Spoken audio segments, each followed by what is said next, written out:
Hello, everyone. I am Ben Johnson, and this is the Perpetual Chess Podcast. Perpetual Chess is a weekly chess interview show where we talk with accomplished chess players, authors, and personalities about their lives, their careers, and how to improve at chess.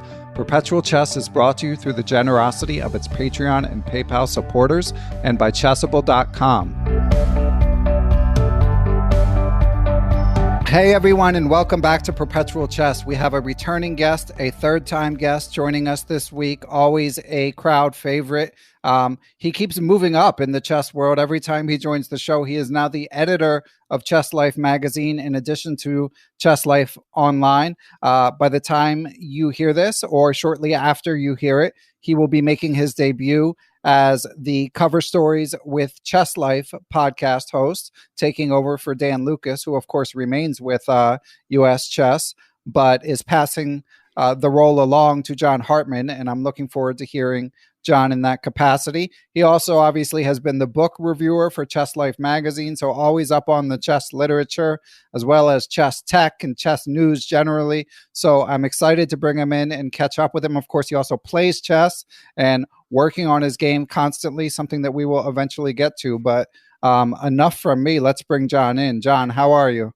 I am great, Ben. Has anything interesting happened in the world since the last time we talked? Oh my goodness! Yeah, I don't know where listeners are with the COVID chit chat at the beginning of every episode, because I listen to a lot of podcasts, and sometimes I want to hear it, and other times I'm like, just anything but COVID-19. Just pretend it doesn't exist. So I would tend to agree with you, but I think for the chess world right now, for everybody it's important, but it's having such incredible and I think long-lasting effects on the chess world, on the way the game is played, that I think to ignore it would be malpractice. Yeah, maybe we can ignore the personal impact. With all due respect, John, we were both complaining to each other before we started recording, but we don't need to hash out how it's impacting our family life. But if you don't mind, John, could we start with talking about US Chess? Because they kind of, I don't know, sounding an alarm might be a little extreme, but they put out a video about maybe 10 days ago about raising some financial concerns. I mean, I know that they've kind of cut back the page count on Chess Life just in time for you to take over as editor. So what's happening there? Yeah, it's a fascinating time to take over as Chess Life editor, and we'll get to that in a moment. The main reason for the page drop in Chess Life is that the advertisements, the TLAs, are drying up because, quite obviously, not many tournaments are being played over the board. So it doesn't make sense for us to have extra pages that are going to be blank and that we need to scramble to fill when we've been planning these issues, in some cases, a couple months ahead. Like every other business in the world right now, US Chess has some challenges. We rely very heavily on memberships.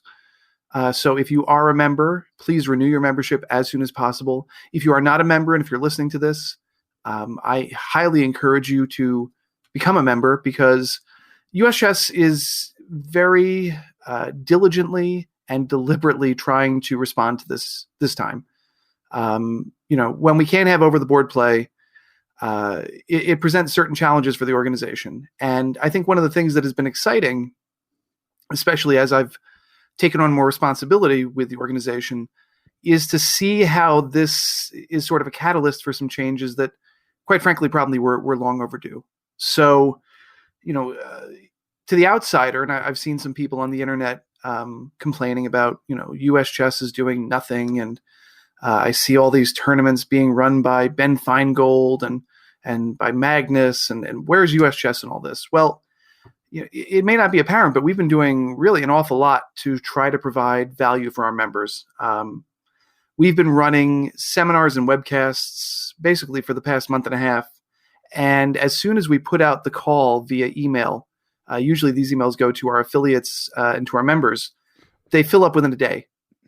So we've got Chris Bird doing a series of seminars for tournament directors, for people who are tournament directors and who might like to be tournament directors. We've been doing Jen Shahadi, who you just spoke to, I guess, the other night. She's been killing it with instructional stuff for the girls club. and webinars with like Carissa Yip and Sabina Feuser. And as I understand it, there may be a move to make some of these things open to both boys and girls in the future, which will be very nice. I actually have a YouTube show that's on the US Chess Channel called Leveling Up. And the conceit, and I do use that word quite consciously, the conceit of the show is that we'll look at games by players rated, say, 1,100, 1,200, and we will try to look at typical mistakes made at that level and try to figure out how to avoid them. So instead of looking at flashy games like Morphy versus the Count and the Duke, we'll look at games by two 10-year-olds from an internet tournament in Slovakia. And to me, it seems like that might be a more fruitful way to try to learn how to avoid some of the typical mistakes beginners make. So we've had all these seminars, these webcasts. We're beginning to move a little bit into Twitch content, which I think will become important for that May 30th tournament that I don't know if you and Jen talked about, but we'll definitely talk about in a moment. US Chess have been doing a lot of organizational stuff behind the scenes. So the FIDE Youth Cup, I don't know if you remember this, where we sent a U.S. team into battle over the web, of course, against China and Russia and a world team. I think we had to do all the organizational work for that. So getting the players, making sure they were all lined up, making sure their technology was sufficient. That work doesn't stop just because the over the board stuff ends. And really, the biggest thing I think that listeners should be excited about is the new things that are going on with online play in US Chess. And, this actually just happened literally yesterday, I think. Some of the executive board passed 3 motions. This is public record, so I'm not breaking embargoes or anything. 3 motions got passed, which I think are going to be very important. If you are a US Chess member, you can go and look at the governance documents. You can always do this and see what the executive board motions are, but I'll just sort of give you the thumbnail real quick. They are establishing an online play task force, which basically is going to convert the existing rules we have for internet play into a more codified online play system. And that will include collaborating with the big platforms like chess.com, chessclub.com, Lichess to look at their fair play mechanisms and make sure they cohere with our rules. We are going to have a regular time control online rating. So, right now we have, like for over the board, we have Blitz and Quick and regular ratings. And at the moment, we only have a Quick and a Blitz online rating because most of the tournaments we've been running before were simply, 5-minute or maybe 10-minute games. But now that people are trying to run longer tournaments online, it becomes important to have a regular rating. And I'm told that probably within the next 2 weeks, that should be up and running. They're coding it right now, and it'll definitely be baked into the phase 1 web redesign, which we should also talk about. So yeah, these regular ratings for online are going to be important because they also authorized the creation of an online quick rated tournament for high school seniors. So, with all these tournaments being canceled, including the U.S. Open, a lot of the invitationals we had also had to be canceled. So the Barber, the Danker, the Haring, the Rockefeller, and then the senior tournament. And that's 250 players who have lost out on an invitational. And a lot of them are understandably very upset. I'd be upset if I was, a high school player who got to play in the Danker and suddenly couldn't do it because of COVID. So I think they're going to try to move it online. Don't quote me on that, but I suspect that's everyone's hope.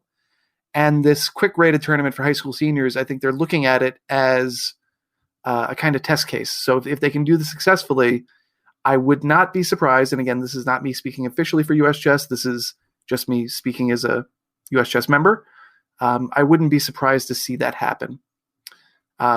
Really, and one thing that is coming, I know it's being worked on. I don't think it's been completely finalized, is a mechanism for US Chess to incorporate or at least make use of some of chess.com's fair play stuff to avoid cheating online. Because that's really where the biggest problem comes for online play is that, if there are cheaters, and today I saw Nigel Short on Twitter or Facebook or somewhere, I don't know, talking about how there was this European Blitz tournament, and in the 14 to 1700 section, 5 out of the 6 top players were booted from chess.com because they had cheated, because Fair Play had kicked them out. And so, it's one thing for chess.com to do that, but when you're talking about US Chess, which is, what we do is we run official games, right? I mean, we run official games and national championships.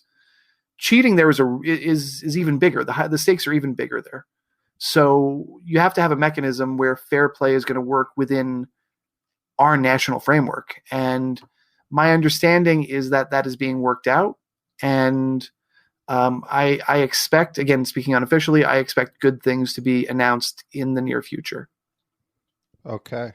So one thing we should mention is we're recording on May 21st, 2020. So I'm not 100% sure when this episode is going to come out, but for any mentions of potential chronology, that's something listeners should keep in mind. And yeah, the cheating stuff is just, it really makes me sad. I mean, there's so many good things happening in chess, but it's just such a big issue. And yeah, I know that the websites are working really hard to catch people, but it would be so much easier if people would stop doing it. Yeah, it's on the one hand, it's human nature. I know some chess teacher friends of mine who, if they run a tournament and they catch their students cheating, they'll ask them, they say, why would you do this? And, they don't want to let their parents down, or they don't want to let their teacher down. Chess is anyone who competes knows this. It's very tough on your ego. Yeah. And kids make mistakes. I certainly did when I was a kid, although I get it more with kids, I will say. I mean, that doesn't make the problem go away. No. But I understand it more when kids do it than when adults do it. But so I think this is one reason, or one place where, maybe we haven't moved quickly enough, but I think we're moving very diligently and very deliberately right now. It's important to get this right. If we're going to have an online rating system where, your US Chess Online rating transfers to any of the servers that you might play chess on, we got to get it right. Otherwise, we can't do it. So I'm glad to see that from what I've seen internally, they're talking to the right people and they're taking the right steps to make this as safe and as effective as it can be. Yeah. I'm happy to see it, and certainly, as you mentioned early on, one point that this virus has driven home is people basically a lot of the hot takes I've seen about the coronavirus generally are that it's any trend that was in place, like in any industry, is being accelerated by the coronavirus, and that's certainly the case with chess's move online. But that creates its own set of problems, of course. It does. I mean, speaking as a magazine editor now, it makes it hard to begin to try to project out what we should be talking about in August, right? Right now we're working on the July issue, and I just booked Eric Rosen to write an article about Hikaru and streaming for August. But we were talking about it, and I don't think I'm breaking any confidence. Eric was like, I mean, this is all changing day by day. I mean, by the time August rolls around, it could be, virtual reality with 3D headset. I mean, we don't know. I mean, right. But it really does feel like that this trend in chess to streaming and online is just sort of dramatically accelerated in the past 2 months. And I think once the genie's out of the bottle, I don't think we're putting it back. Yeah, I mean, we'll see. It'll be interesting. I mean, I know a lot of listeners to the show, a lot of the people I correspond with online, everyone does miss real chess. Absolutely. I mean, the community. I think the community factor of it is irreplaceable. Here in Nebraska, we used to have a weekly club, and we struggled because we couldn't find a space for it that we could afford. But even so, I mean, with a monthly tournament, you get to see your friends, right? And now we're replacing that with weekly or bi-weekly arenas on Lee Chess and chess.com, and it's not the same. It's fun to chat. I stream ours on Monday nights. I stream the Nebraska Blitz on Lee Chess, and people will hop into the chat, and I know who they are, and we have a lot of fun laughing at each other and mostly laughing at my terrible chess moves. But it's not the same thing, and I think there's always going to be a place for over-the-board chess. What that looks like, I couldn't dare to guess, especially at least for the next year. But there's no denying the sort of ease of online chess, and especially now the money that's being pumped into it. I think they must see a market for it, and I suspect it's really there. Yeah, it's funny. It's gone from, obviously I love chess. I'm huge fan. Love watching the big tournaments. But I probably mentioned on this podcast at some point prior to the coronavirus, I was starting to feel like a little big event fatigue because the calendar was moving so quickly. Yeah. And now it's just, that's transferred to online. Like it went from me being like super psyched for the Magnus Invitational on Chess 24. And as I've mentioned a couple times, I've loved the I'm Not a GM tournament on chess.com. But now it's like something every day. And because of the global nature of chess and the global nature of what would have been OTB tournaments, now it's like already I'm feeling like I can't keep up with the online flow, and it's sort of my job. Yeah, I'm struggling with it too. I have to admit, it went from nothing to literally, you're right, every single day, and sometimes multiple things going on in one day. So, what's interesting to me though is that we're also beginning to see tentative steps towards, like traditional over the board tournaments as well. So that what was it, Sunway Sitges? Is that how you say it? Fascinating. This was the first tournament that was run completely online, and every player had to have cameras on them to, and had to be logged into Zoom because Zoom is our overlord now and controls everything. Right. But is this the future? Instead of flying to St. Louis or New Jersey for the U.S. Open, is this going to be what we do? I don't know, but it's possible. Yeah, I'm skeptical, I have to say. At the non-elite level, I just don't see how it's feasible. Yeah, and the idea that you're gonna, take 9 days and sit at home in your basement on your computer and play 5-hour games, somehow it doesn't have the romance of the tournament room. Although that totally sounds ridiculous when I say it, but right. I think Jesse Cry's article in June, especially the beginning the beginning paragraphs, I think they get to the somewhat bizarre nature of what it means to play in a large tournament, especially after, I played in the world teams for the first time this year. And when you read Jesse's article and you read what he talks about stepping into the men's room, I think every man who has done this at a tournament will immediately see themselves and say, yeah, I get it. It's weird. Yeah. Yeah, he touched on that when he was on the show a few weeks ago. And yeah, and the world team, for those in the U.S. also, at least to dinosaurs like me, historically known as the U.S. Amateur Team East. And of course, its longtime head, Steve Doyle, was one of the people in the video from U.S. Chess, along with its current president, Alan Priest. And I did, John, I did want to bring it back to that U.S. Chess video just a little bit, just to get a little more info about what's going on. But so for those who didn't see this video or didn't hear anything about it, basically, as John mentioned early on, just a sort of gentle nudge for anyone who enjoys the services provided by U.S. Chess, whether it be their magazines or their podcasts, or of course their live tournaments, or if you just like the people, like hearing from people like John and Jen Shahadi, and Dan Lucas and so on and so forth, to, the membership's like $45 a year. I think it's like 40 if you get a digital subscription, 50 if you get. And let me highly suggest you spend that extra $9 to get the paper magazine, because yes, that's a good point. I certainly do. If you like it now, you're going to love it in the months to come. Excellent.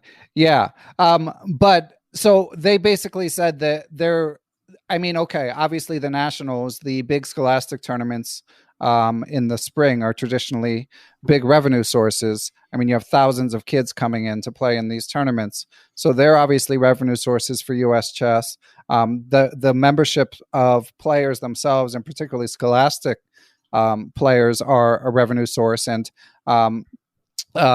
former President Steve Doyle or Alan Priest or Dan Lucas, I can't recall who in the video mentioned basically they're a big concern. It sounded like they're okay cash flow wise for a few months at least, but they're worried in the fall that a lot of the kids who knows, as you were saying, if they'll go back to school at this point, probably looks better now than it did even 10 days ago. But they're worried that if there aren't live tournaments, the kids aren't going to renew, which I think is a valid concern. But so, John, of course, the tough question I need to ask you is like, so how dire is the situation come September if if kids aren't back in school and playing tournaments? I think I am not privy to the finances, so I'm not a budget guy. I'm not a development guy. I'm a content jockey and a content editor now. So my sense of things is that it is serious. It is, it's a real concern that people do not renew their memberships, because if they don't, that's a giant revenue stream that is no longer available to U.S. Chess. At the moment, as I know Alan has been fond of saying, it's a good thing we had built up a rainy day fund, because it's raining right now, and it's raining hard. There's you can't sugarcoat it. It's serious when people don't renew their memberships, and there's also the question of rating fees. If you're not running tournaments, we don't get the rating fees for rating the games. So it's kind of a double whammy. That said, U.S. Chess did apply for some of the governmental funds, the PPP funds, and they did receive them. So that is a big help. And we do have this cash reserve that I'm sure we will have to burn through some of. But really, much of what happens depends on members. If members renew, we're going to be in good shape. Okay, but so I mean, people listening to this, hopefully, everyone's financial situation is different, but hopefully the people for whom it's wouldn't be a hardship renew. But I mean, the kids, like, as someone who does some scholastic coaching, like, I'm not going to be able to get my students who, out of goodwill, they're not going to renew. And that's a very serious challenge. I mean, you can't sugarcoat it, but I think at the end of the day, if people who are interested in chess in America want to see American chess continue to succeed, and they want to have a framework in which chess will be played after this is all over, after however it ends, whether it's a vaccine or herd immunity or however we get there. If you want there to be organized chess in America, you have to step up now. And it's not like you're not getting anything for your dollar. We are providing more content than we have ever provided before. Just the magazine alone, and again, as the new editor, I'm invested in this personally, but I'm also invested in this as a fan of chess, because, when you get the June issue, you'll see my letter that I wrote to all the members, sort of introducing myself and explaining why I'm so excited to be the new editor of Chess Life. And, it's a true story. I'd started to, we'd sort of worked out that this was going to happen some months ago. Melinda Matthews, the previous editor, was doing so much work. It used to be that the Chess Life editor, basically the publications editor, basically just did Chess Life, and that was it. And maybe the delegates call, and maybe some internal documents, and that's about it. Now we've got Chess Life Kids, all of the internal documents, all of the programs for all of our national events, the newsletter that goes to people who don't get the magazine but want some sort of newsletter, so they get basically the TLAs every other month. Basically, it's the work sort of grew exponentially. And so what we ended up deciding was that she was going to take everything but Chess Life, and that I would take over as the Chess Life editor. Yeah. And so I've had some time to think about this. And, one day I was at a bookstore here in Omaha, and I saw that someone I know had sold 35 years worth of bound copies of Chess Life to this used bookstore. And, I don't know how many people know this. Another thing US Chess has done, we've put just about our entire archive of magazines up on the web for free. So anyone right now can go to uschess.org and download everything except for the last year of Chess Life and Chess Life in Review, going back to the 1930s. And so some people might ask, well, John, why on earth did you buy these magazines? Because I did buy them. I got a very good deal, but I did buy them. Why did you buy them if you can just have them on your hard drive? You download them for free. These magazines were bound by this person each year for 35 years. They took the actual issues they got, took them to a bindery, and had them bound up. That's how much Chess Life has meant to people over the years. It's how much it meant to me when 1989, when I started playing chess. I remember the first issue I saw. I can't remember the cover. I remember the game that Bob Sostak, shout out to Bob, big friend of the pod, wherever he is. He's probably in Merrick, New York, actually, probably where he is. He showed me a game between Karpov and someone. It was played at Harvard. It might have been Deep Thought. I can't remember. But I remember him showing me this game and thinking, my God, this chess magazine, it's amazing. Somebody sends you this every month and it's got all the chess news in it. It's wonderful. That magazine right now, if you are a premier member of US Chess, costs you $49 to get a year for 12 issues. New in Chess is $100 a year American for 8 issues. American Chess Magazine is $100 for 6 issues. The English magazine Chess, I think, is $90 for 12 issues, although you can get a promo rate for the first year for $50. You can get that at Chess for less. I subscribe to all 4 magazines. But of course you do. Of course I do, because I did. I'll tell you the truth. I did even before I started as editor, but now especially, I'm going to steal everything I can from these people. Are you kidding me? Right. But just in terms of that value, just as a magazine, a print magazine that is going to get better and better and better, it's a steal. But what else do you get for that? You get the online rating system, which we're going to be using now for the next year. And anecdotally, I've seen all sorts of chess teachers using it as a way to differentiate themselves. So they'll run like a tournament for their students, and they'll say, by the way, this is going to be online rated, so it's going to count for your official online US chess rating. So instead of just being like, my Lee chess went up, it's going to show up on your USCF. And I think that's a selling point they're using. It shows how valuable this is. You're not only getting that, you're getting the magazine, the rating, the infrastructure. So, the ethics committee to deal with cheaters in online tournaments, the seminars and the webinars that we're running that you're going to see more of as the week's going on. My leveling up series, which I think people will really like if they're beginners and trying to get a sense of how to improve at chess and how not to make some mistakes.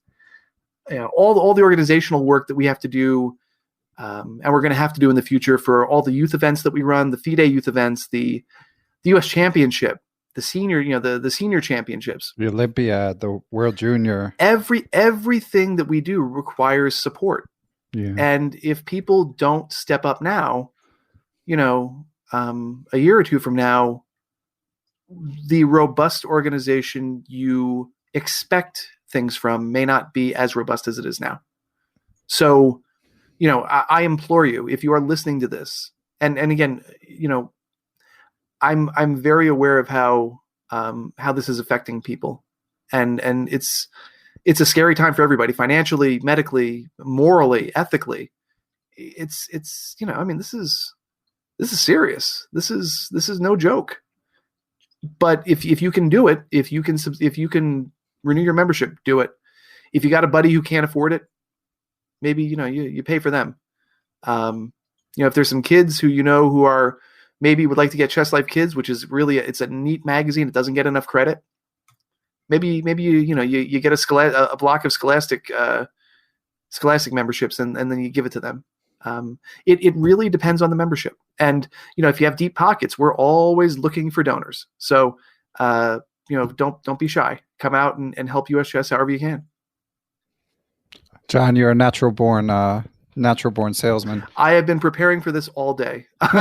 Seriously, it's important. We who love chess have a responsibility to the future.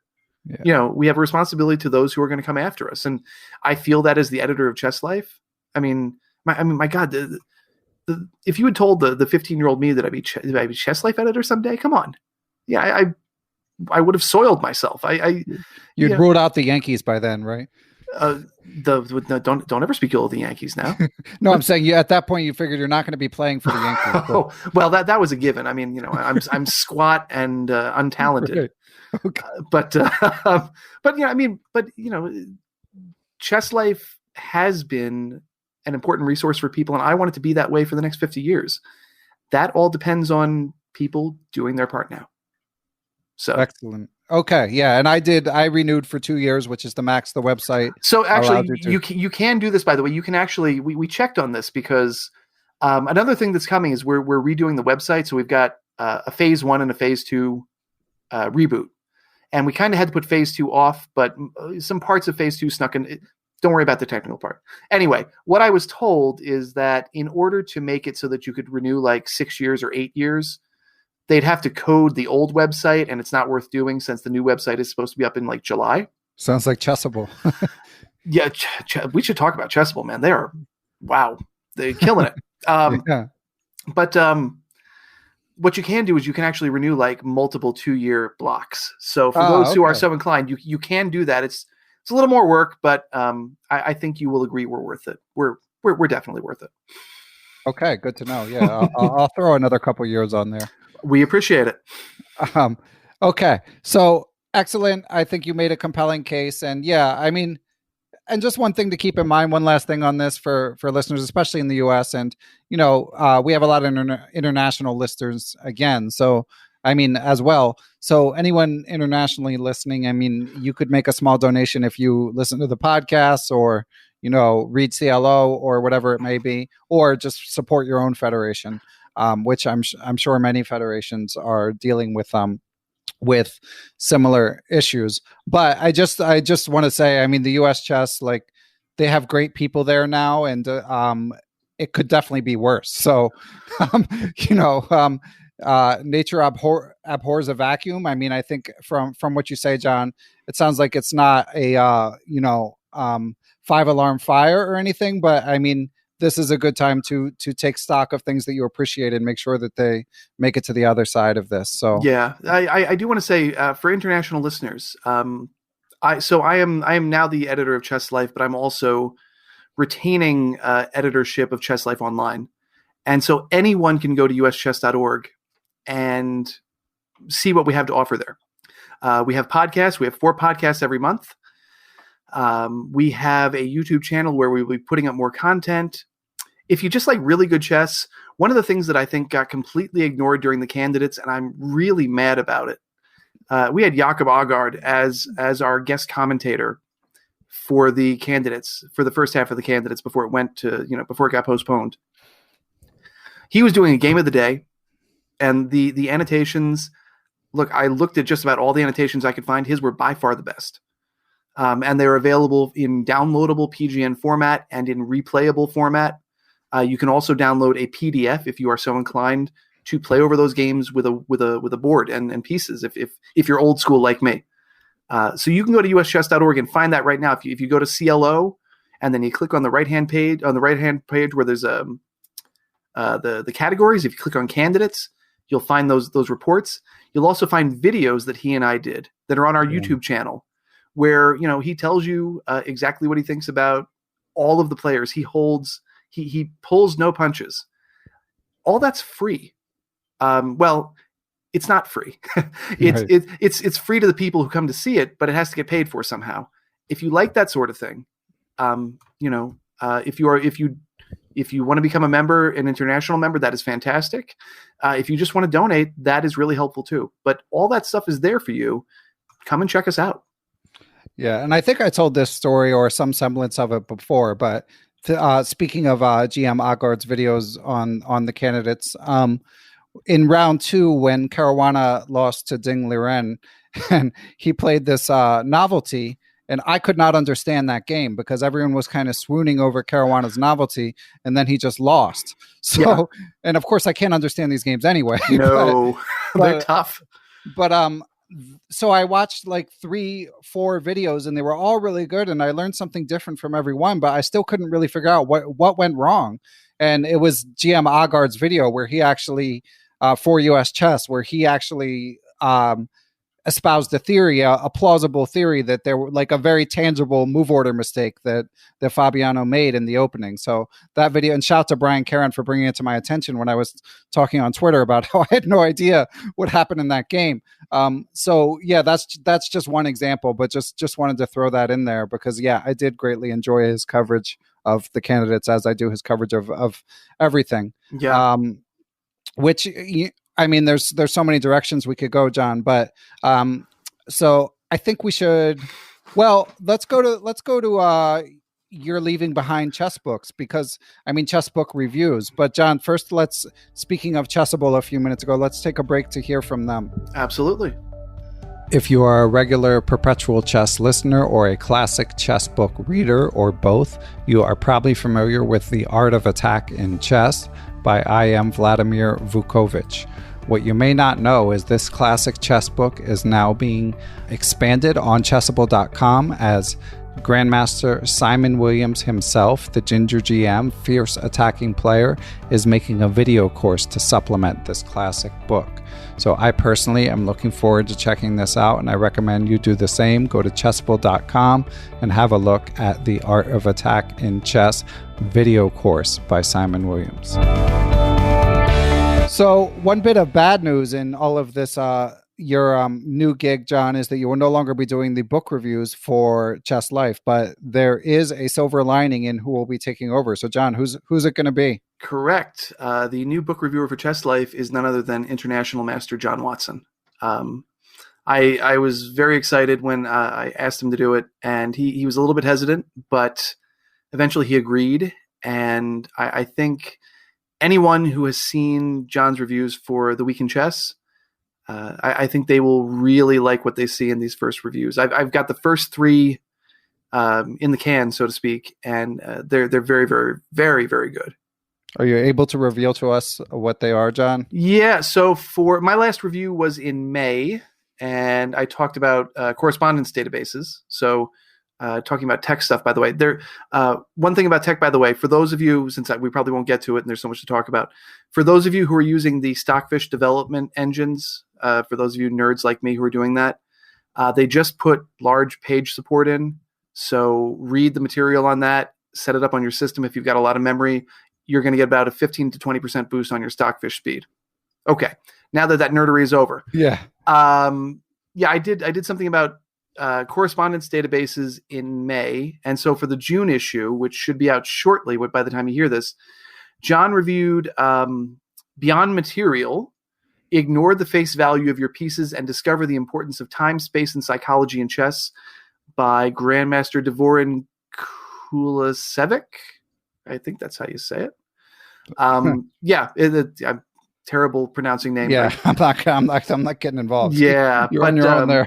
But yeah, so he goes through that book and sort of makes it's a favorable review, and the examples are very, very nice.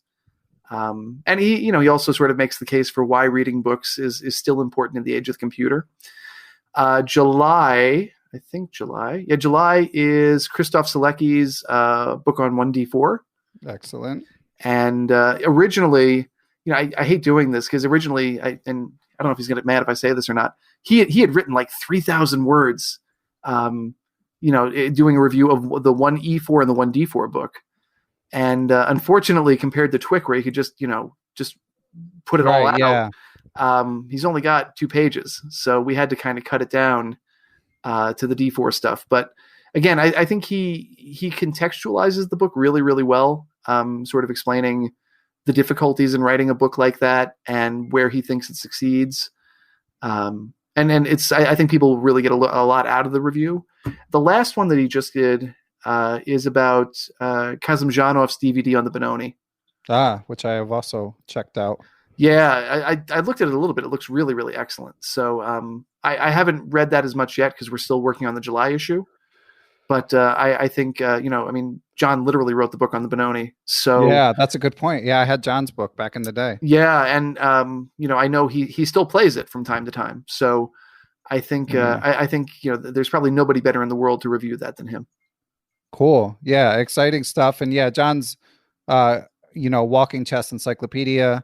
And yeah, he's great replacement, although John, we will miss your reviews, I have to say. Well, the good news is, depending on what my time looks like, because I have so much I have so much spare time, Right. I still have the ability to write an occasional review for Chess Life Online.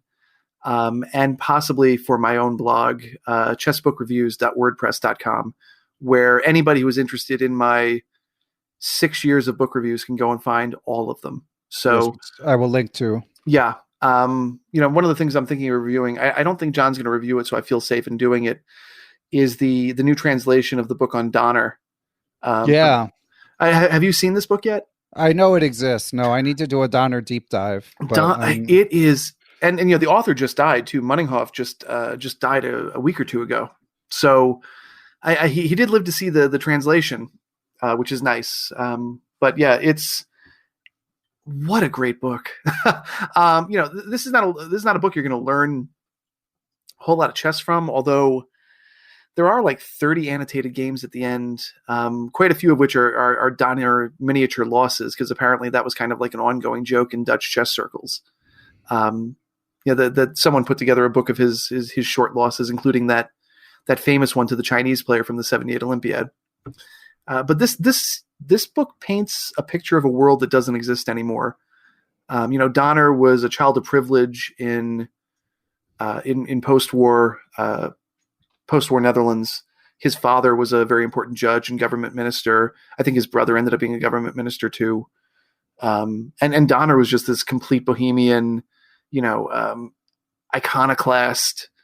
And I think the only thing he respected in the world was Oiva. He had this immense respect for Max Oiva, and it's fascinating to read this book and sort of get an image of a time that just no longer exists and probably never will again. So definitely, if you're looking for a good read right now, and I mean, who among us isn't, the Hein Donner biography from New in Chess is it. It's fantastic. Okay. And while we're on the topic, John, we always got to hit you up for all the latest book reviews, and hopefully you're not too out of touch yet. No. I just got New in Chess sent me some books today. I'm excited to read the Stuart Rachel's book, The Best I Saw in Chess. Yes. So Stuart Rachel's is an IM who, against all odds, won the 1989 U.S. Championship. And so it's stories about his time in chess, about the people he met. I just glanced at it because it literally came in the mail today. Yeah, but, I'm excited. I made one attempt to get him to come on for an interview. So far, no luck. But you should persist, because he's a very interesting guy. He's a philosopher by profession. Yeah. And I think he writes very well, and I'm excited to read that. The Willie Hendricks book was in there too, which I suspect is probably coming soon. Well, that will be. I will be excited to see that. Yeah, his previous book was very controversial. Yeah. And I suspect this one will be just as controversial. So I'm looking forward to having a look at it. Yeah, I started to think about, and I pulled like 15 books off my shelf to talk about. Let's see. Probably my favorite book from the last year is the Nemesis by F.M. Geller. There was this translation by Douglas. Was it Douglas Griffin who did that? Yeah, shout to Douglas Griffin. Yeah, he did he do that? Yes, he did. Okay, and he also did the 50th match of the century, 50th. Yeah, well, that and also the Levenfish book, right? Ah, right. Maybe he did the Soviet Outcast. Did he do that? He did the translation. I'm literally looking in the books right now. Okay. So if you can hear them shuffling, that's what I'm doing. Apologies if I got that wrong, but in the meanwhile, if you guys haven't heard Douglas Griffin's interview on Perpetual Chess probably 8 months ago, those of you who are on Chess Twitter know him well. He shares awesome pictures and just knows tons of chess history, especially Russian chess.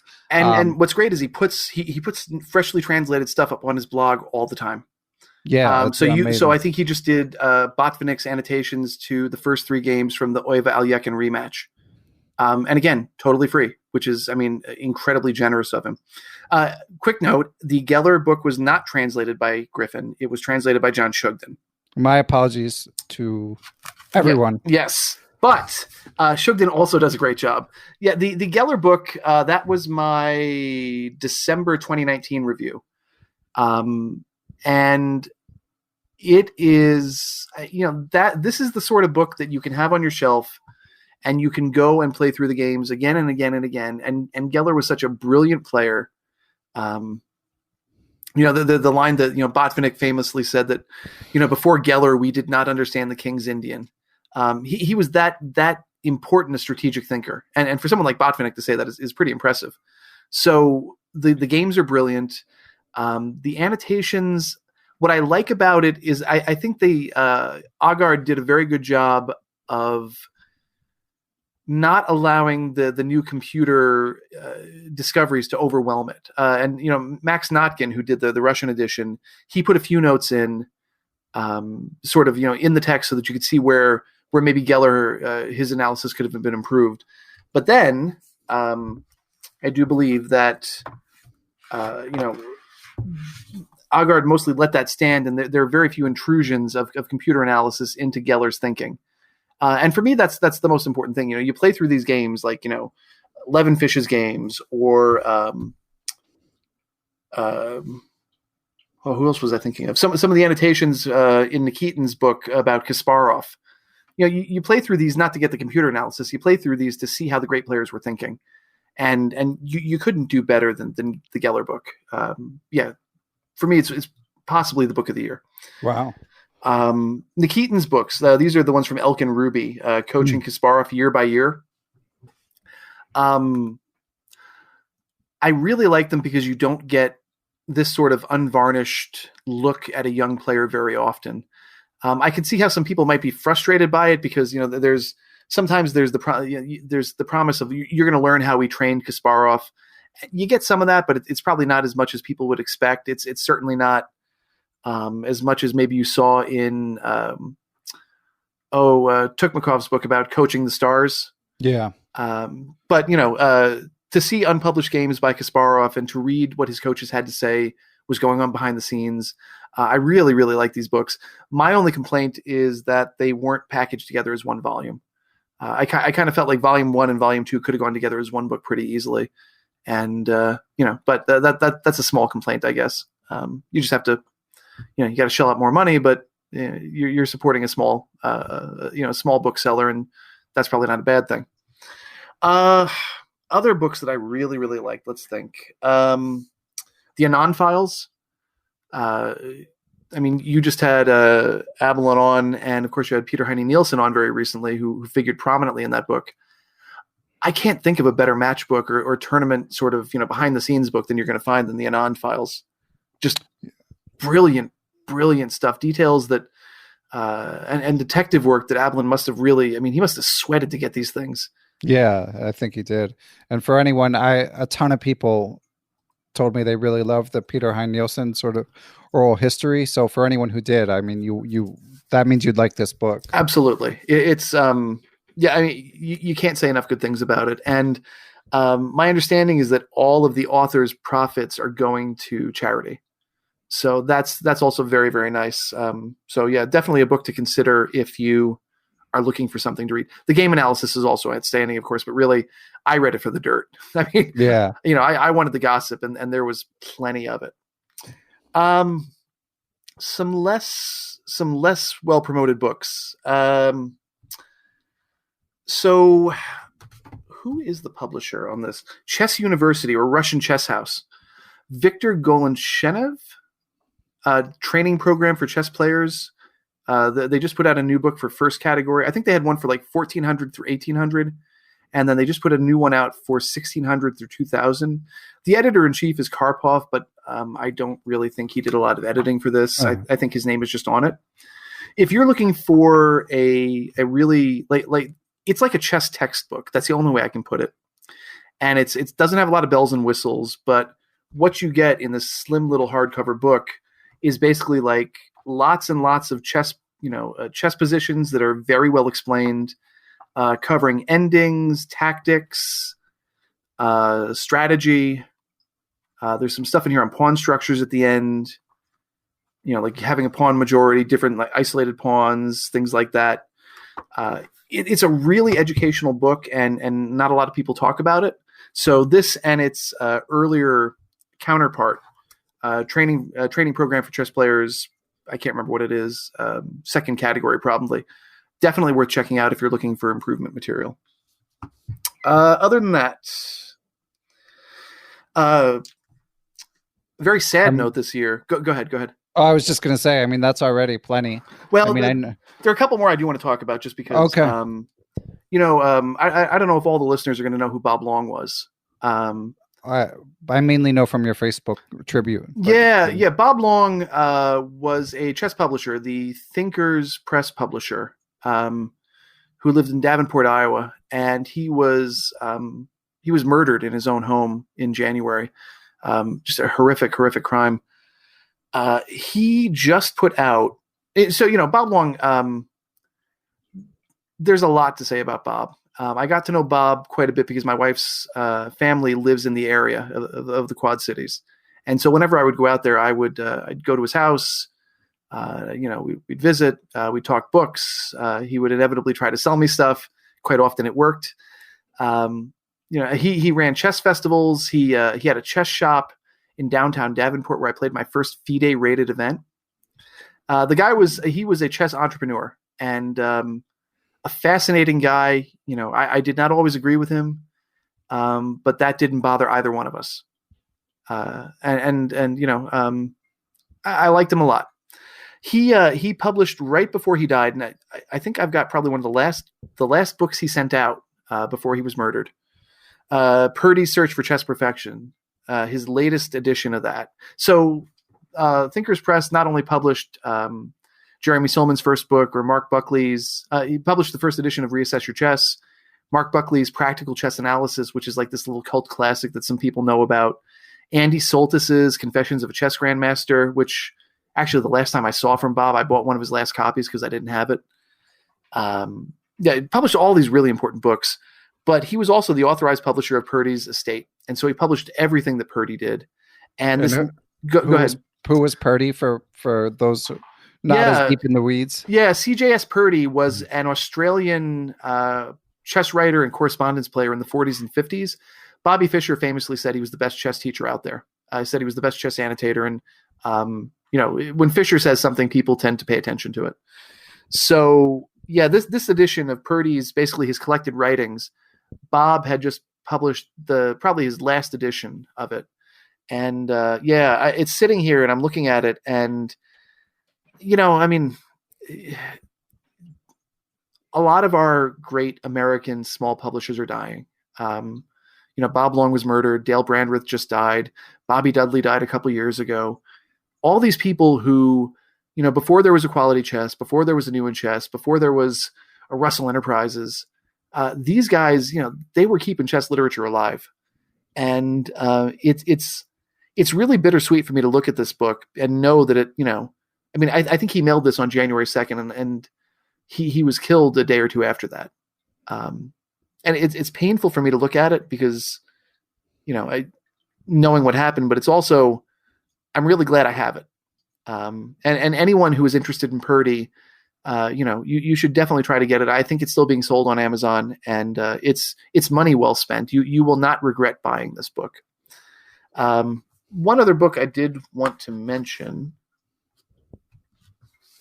Where is it?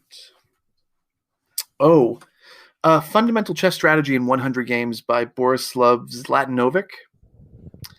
It's a nice collection of lightly annotated games for a club player. He doesn't beat you over the head with the annotations, so it's not a lot of, it's not like Kasparov's My Great Predecessors where you can't follow what's going on because the analysis is a page long. Short lines, short comments, but you'll learn about a lot about positional chess. I think that's probably well worth your time. I did mention in my April review that the only drawback to that book is that some of the annotations appear to have been borrowed, shall we say, from either Petrosian or from Megabase. But still, nobody's perfect. And it's an interesting book for people who are looking to improve positionally. Okay, I could talk about books all day, so I'm going to stop. but yeah, so lots of books, and John will definitely keep you in good information about which ones are worth reading in the months to come. Yeah, and I guess keep an eye on CLO also in case. Yes, I really want to do the Donner book. I just got to find the time to do it.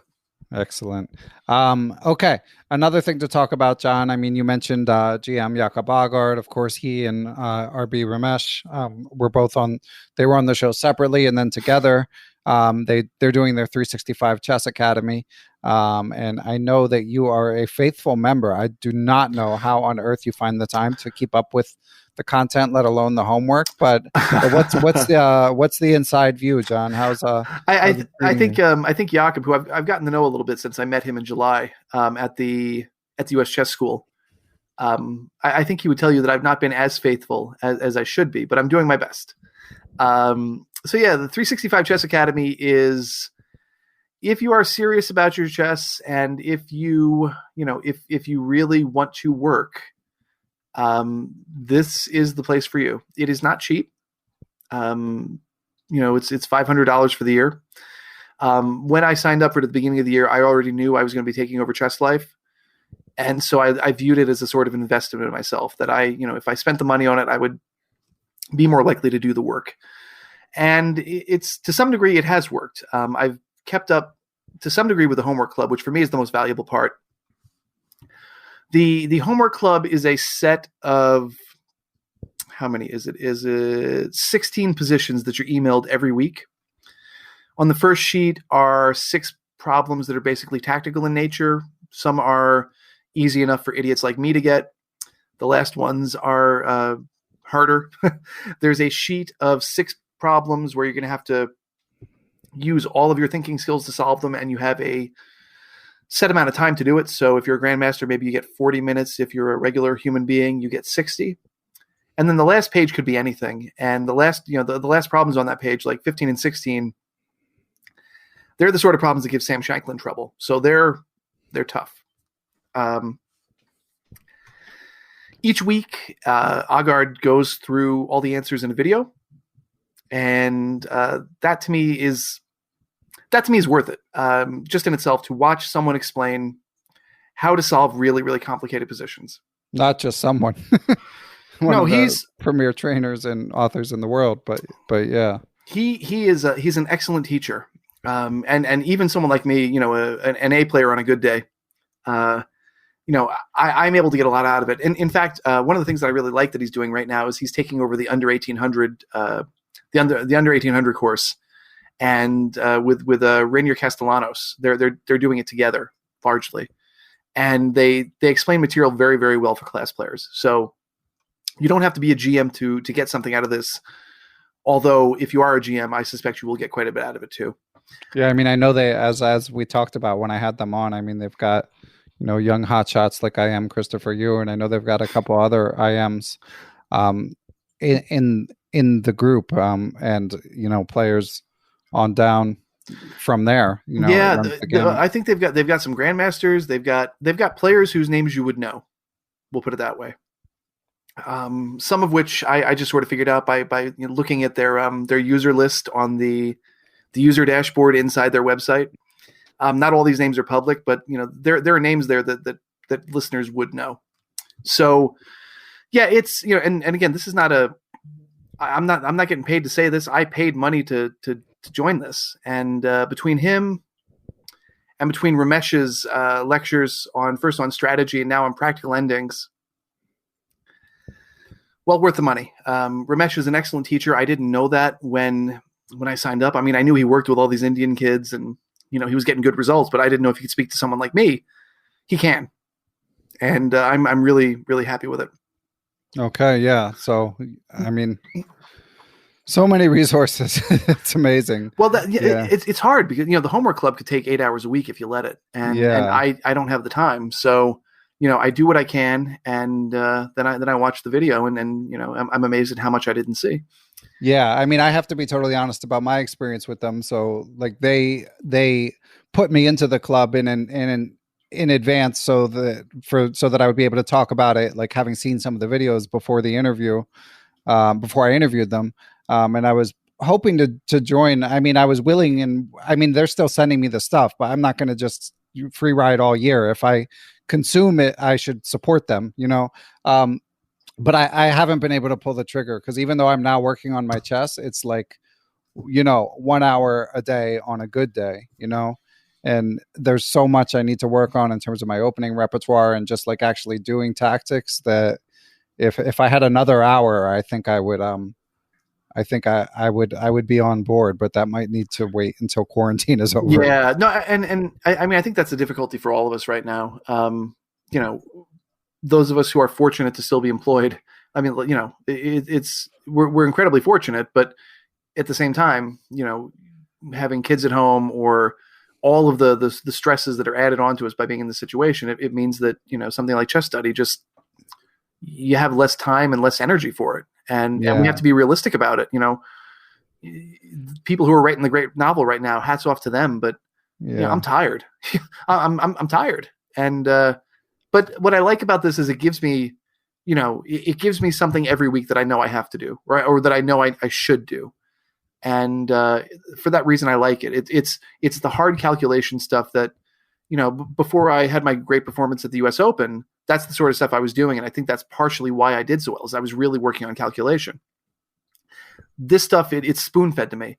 And so this way I know if I do this, and if I do some stuff in the steps workbooks every week, and I do a little bit out of my quarantine project is inputting all the blue positions from Dvoretsky's Endgame Manual. Wow. Which the 5th edition is coming out, by the way. We're going to have an excerpt from that probably in the August issue.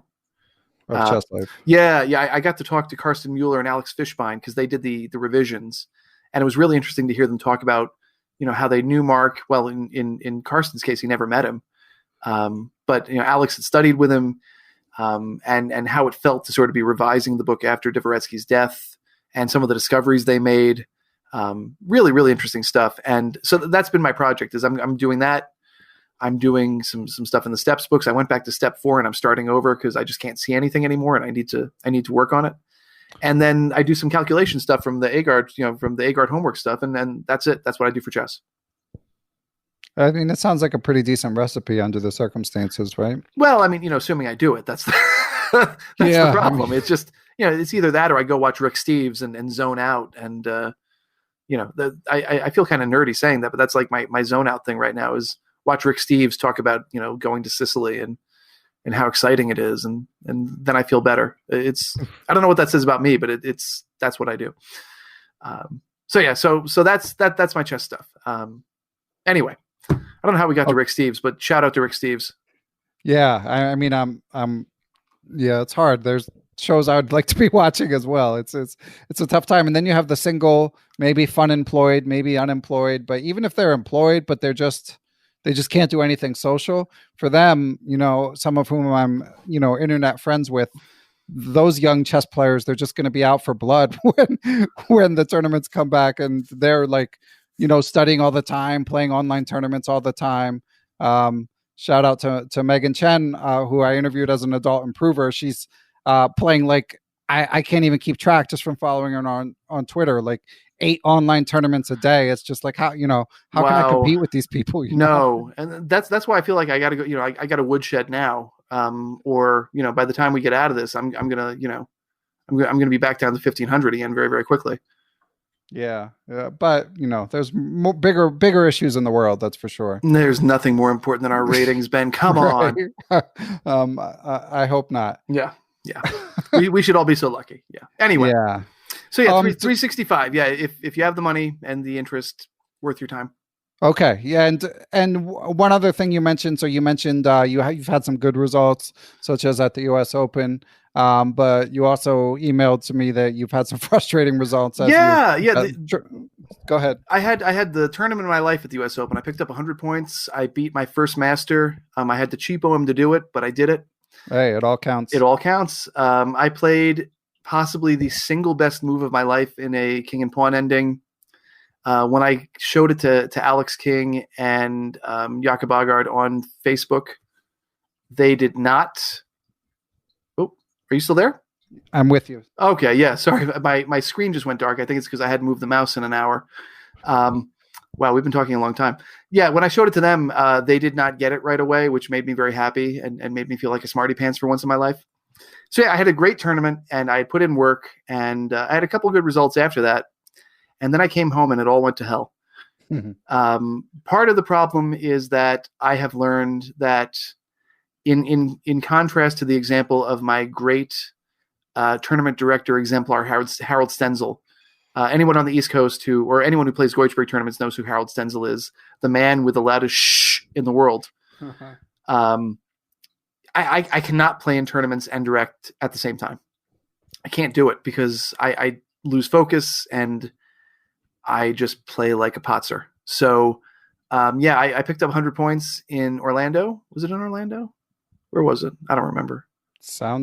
I wasn't there. Yeah, it was in Orlando. Right. Yeah. And then I have given them all back since then. It's so hard. I have to say the more people I interview, like the more experience I have sort of observing this closely, the more hard it seems to me to make significant improvements as an adult. I honestly think, and the last time I was on, I said this, that like I'm like a 14 or 1500 talent who got to 1800 by hard work.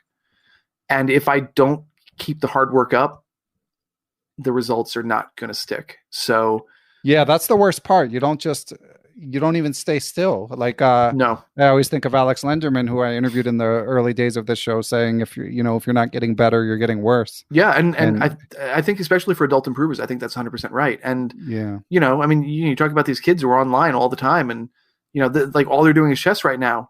When this is over, they're going to kill us. Yeah. And what are we going to do? I mean, that's the way the world works. So, I guess the best thing any of us can do is just try to hold on to what we got and not lose face when the 7-year-old crushes us. Right. Yeah. Just maintain some perspective. Yeah. Yeah. That was the nice thing though about the win over the master at the US Open. The kid was 8. That's great. Yeah. I got him while he was young. So yeah. Bonus points. Yes, definitely bonus points. Excellent. So John, I think the last major topic I want to address, of course, we touched on it in our general discussion of US chess and how quickly things are changing there, but a little bit more about the direction of tournament chess generally.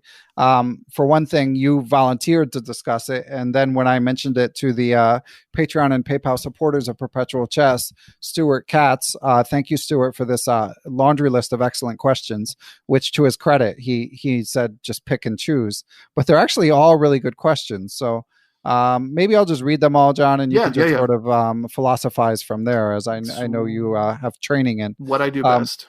So he said, regarding, Stuart is just thinking about what over-the-board chess would look like when this is all over. So one question he was kicking around is, would more outdoor tournaments make sense? Any consideration of rules modifications, such as pairings and wall charts only done by texting? Results reported that way as well. Would players be required to wear masks? Would a test result need to be done within a certain number of days? Do you foresee smaller events? Could there be particular problems for smaller but poor air circulation situations, such as the Mechanics Institute or the Marshall Chess Club? Possibly more shorter time controls. Possible rating inaccuracies because there's been so much time away. I think that pretty much covers it. But yeah, excellent questions from Stuart for you to bat around, John. Yeah, and the short answer is I have no idea. Yes, well, that goes without saying. Yeah, answer probably. Nor do I. No, yeah. I mean, again, I can't speak to this on behalf of US Chess, right? But I can speak to it as a tournament player for 30 years, as a tournament director, as someone who's been to a lot of events, and someone who organizes tournaments here in Nebraska. I do not foresee over-the-board chess being played in any serious way for the next year, or until there's a vaccine or herd immunity. I don't see it. I would not go play in a tournament right now. I would not go play in a tournament for the next few months. Not even outside to No. get to Stuart's question? Outside, I think outside is tricky because, it's so dependent on so many variables.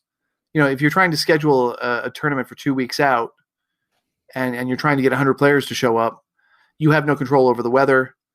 You have no control over any of the conditions. So if it's raining that day and you don't have, a pavilion or appropriate shelter, you're out of luck. Outside seems to me to be something that, maybe if you want to run a small tournament with your friends. I just saw the guy who started the Chess Tech website, Stefan Loeffler, I think his name is. He ran a quad at an outdoor cafe. Oh yeah, he had a nice write up on ChessBase. I looked at that. I was like, that guy's crazy. I mean, yeah, I'm good for him. There's no way on earth I do that right now, just because there's so much we don't know about this virus. For me, I'm very concerned about the health of the mechanics and the marshal. I'm not like the health risks, but I'm concerned about the clubs because they're institutions and I want them to be there in future generations. So, I don't have any answers about what it means for smaller, smaller, less well ventilated places like that. But I am concerned about the places. I feel like there's so much we don't know right now, and until we have better science and until we have more answers, and we're getting more and more every day. I just don't see any over the board play happening at all.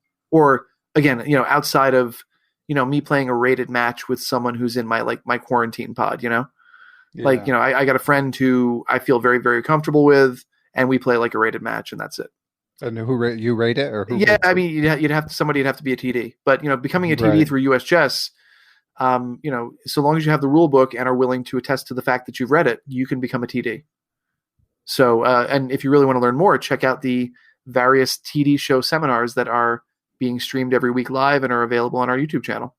Yeah, not a bad time for people who do have extra time. Yeah, I mean, and again, not to sort of beat a dead horse, but if you want there to be over the board chess with official ratings and national championships, if you want those things to exist after this is all over, after we can all go back outside and see our friends again, you got to renew your membership.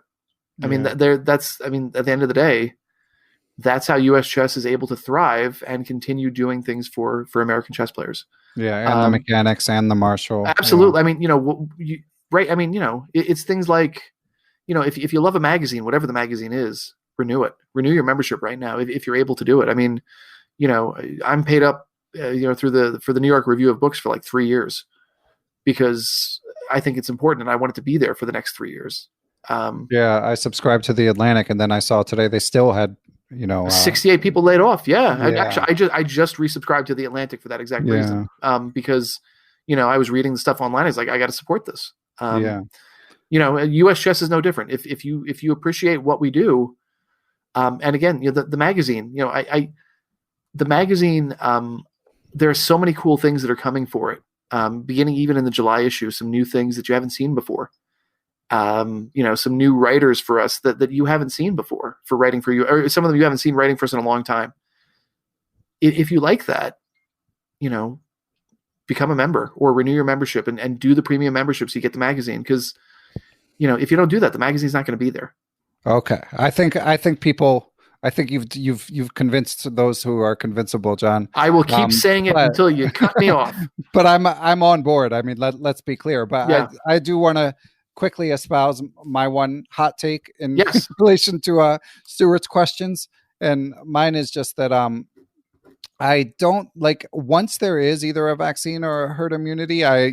Jesse Cry and I 3 weeks ago or 3 weeks or so ago on Perpetual Chess also sort of speculated a bit about what the chess world might look like, and as I've had more time to think about it, I don't think it's going to change all that much. That's my hot take. I mean, obviously the online move is accelerating, and like the chess as an esport movement is like thankfully picking up steam. But I don't think otherwise. I think there's still going to be big tournaments. I think if the clubs that can make it through will be other than that, it will be relatively business as usual. Maybe time controls will speed up a tiny bit, which I kind of hope. So even though I'm bad at fast chess. So that's my hot take. I don't think it's going to be like a watershed event if we can get past this as a society. See, and I tend to agree with you there. I think the one thing that may go away, and it was already going away, at least in my view of things, is the one night a week club. So, like here in Omaha for a few years, I was able to run the Jack Spence Chess Club. By the way, if you read the May issue of Chess Life, where I had my article about Howard Oman, Jack Spence is mentioned in there. Jack Spence was a chess author and historian who became famous around the world for his Spence limited editions, where he basically published the game scores of tournaments that otherwise would have been lost, like U.S. Opens from 1959 through 1969 or something like that. I had a club here, one night a week club, modeled on the Nassau Chess Club. Shout out to the Nassau Chess Club. Brian Caron is a member. I don't know if he plays much anymore, but he was a member there. That sort of thing I think is probably going to have a tougher time when clubs can now meet online, like the Memphis Chess Club and Nebraska Chess. They're playing each week online and having some sort of community. My only concern is that stuff, because I love that. I love a one night a week club, like even that I'm not as concerned, because really? Someone like, think about like Jay Bonin. I mean, you probably follow him on Facebook, of course, yeah. I mean, shout out to Jay, legend of New York chess, amazing player as well, but he's basically dying, Yeah. Like, I mean, it's killing him. Like he's never been an online person. Now he's trying to play these online tournaments. He's not going to stay online when he can go back to the Marshall. No, but at the same time, I mean, the younger players, I suspect they may not be as resistant. And, I mean, so much of chess is being played online now. I mean, one of the things Jesse Cry talked about in his article was, getting approached for lessons by players who he would think would be about 1900 strength, and yet they've never played over the board chess. They've just played online.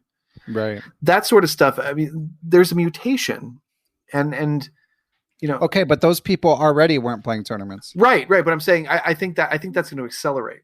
And I'm worried about that, because I love. I mean, playing chess is great, but I mean, half the fun is going and seeing your friends. Like the world team, the amateur team East. I'm so glad I got to play that, because I mean, what a wondrous thing to be in a place with 1,500 people, most of whom know each other, and all of whom are just having except for the ones who are playing for the trophies, all of whom are just happy to be playing chess with their friends and seeing people they hadn't seen since last year. Like, that's what chess is for me. That it's a community, and the internet has been eroding that. And I'm a little worried that this is only like I said before, we're not going to be able to put the genie back in the bottle. I hope I'm wrong, but yeah. I'm worried about it. I'm less worried, although not totally unworried. Yeah, just less worried. Cool. Well, it'll be interesting. I mean, one thing's for sure, this is a bad moment to speculate about the future, because as you said, things are changing so fast. How do you think I feel taking over Chess Life and Chess Life Online, like during a pandemic? Yeah. What are we going to cover? I have no idea. But we'll figure it out. Yeah. I mean, to everybody listening, I hope you're all staying safe. I hope you're doing the things you need to do to keep yourself and your family as little risk as possible. But, when this is over, I mean, just, come back out and play chess. Yeah. I mean, a lot of people, I think, won't need convincing. No. Okay. Well, John, I think we got everything. So obviously this is a podcast, so we should give a final plug to Cover Stories with Chess Life, which you'll be making your debut on. Yeah. With popular guest, Jesse Cry. Yeah. Right? It's one of 4 podcasts that we have. And for this one, I interview generally the person who writes the cover story for that month's issue. And so Jesse has the cover for the June issue. By the way, for those of you who do subscribe, you're going to love this cover. You can actually, if you go to USCF sales right now, you can see it.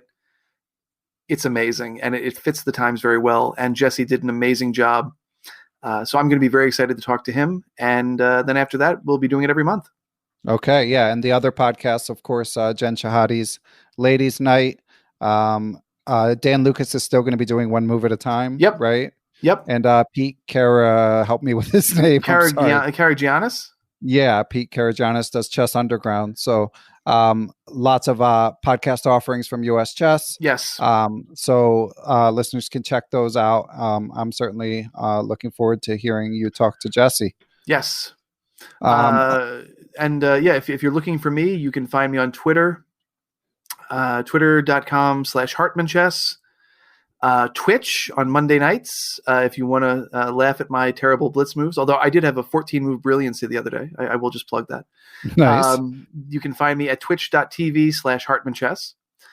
And there's basically no competition on Twitch. So yeah, none at all. Hikaru Nakamura, who's that guy? Yeah. Yeah. Alexandra Botez. Right. No one's ever heard of her. Right. So, we should talk about May 30th. Did we talk? Well, May 30th, you will also be able to see me playing in the online Blitzing COVID fundraiser for UHS that is being put on in conjunction with AIE. So May 30th, it's going to be on chess.com. They're requesting a $35 donation to play. But after that, it's going to be a $1,500 prize fund donated by AIE, and all the proceeds go to US Chess to help support us. So I will be streaming that as well. You can see me there. I don't know if I'm going to be on the US Chess Twitch channel or my own, but I will stream it so you can laugh at me. That's Saturday, May 30th, and the information is up at uschess.org right now. Okay, and as always, I will link to it for anyone who actually reads the show notes. I read them, but that's. Do you? Well, I mean, yeah, but I'm a sad person. Good to know. Yeah. Okay.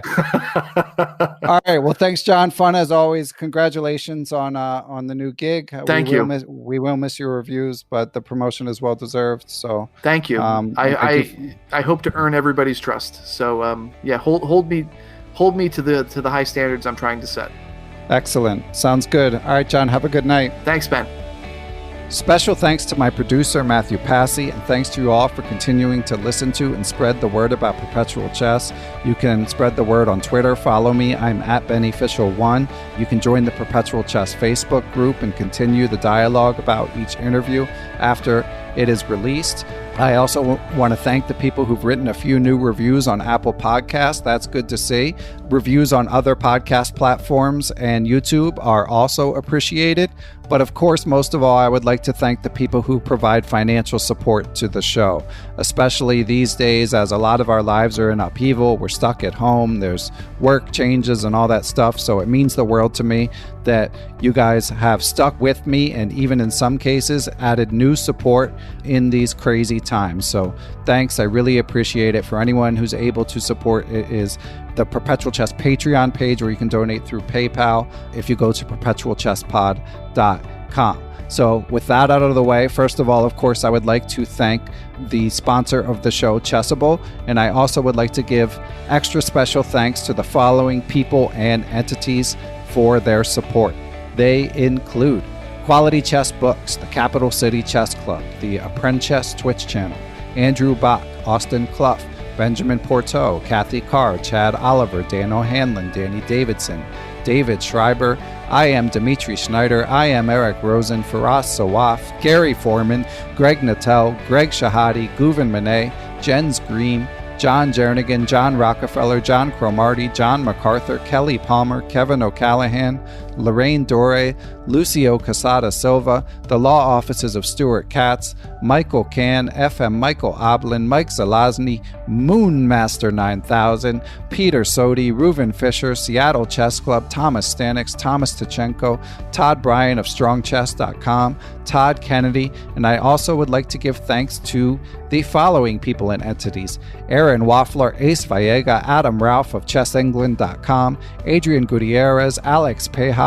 FM Andre Terakov, Andrew Perry, Aniti Deer, Better Chess Training, Bill Juniper, Bill Moran, Brad and Andy Rosen, Brett Howard Lynn, Brian Mullis, Chad Hilton, Dr. Charles Snodgrass, Chris Flanagan, Chris Wayne Scott, Christopher Baumgartner, Christopher Chabris, Chris Lott, Christopher Wood. I am Christoph Zalecki, aka Chess Explained, Coach J's Chess Academy, Courtney Fry, David Bleskacek, Daniel Gell, Daniel Ginsberg, Daniel Lucas of the U.S. Chess Federation, Daniel Naylor, Dave Saylor, David Crammerly of Chessable.com, Douglas Matthew, Dwayne Edmonds, Ed Daly, Ethan Smith, Ian Mason, I Am Elect or Possibly Not I Am Elect, Donnie Ariel Esquire, Fox Valley Chess Club of Aurora, Illinois, Francis Letarte Lavoie, Francis Tortoris, MD, Gary Andrews, Gary Lewis, Geert Vanderveld, Gerard Barta, Giovanni Russo, Hans Schut, Harish Srinivasan, Jacob Kovac, Jacques Pari,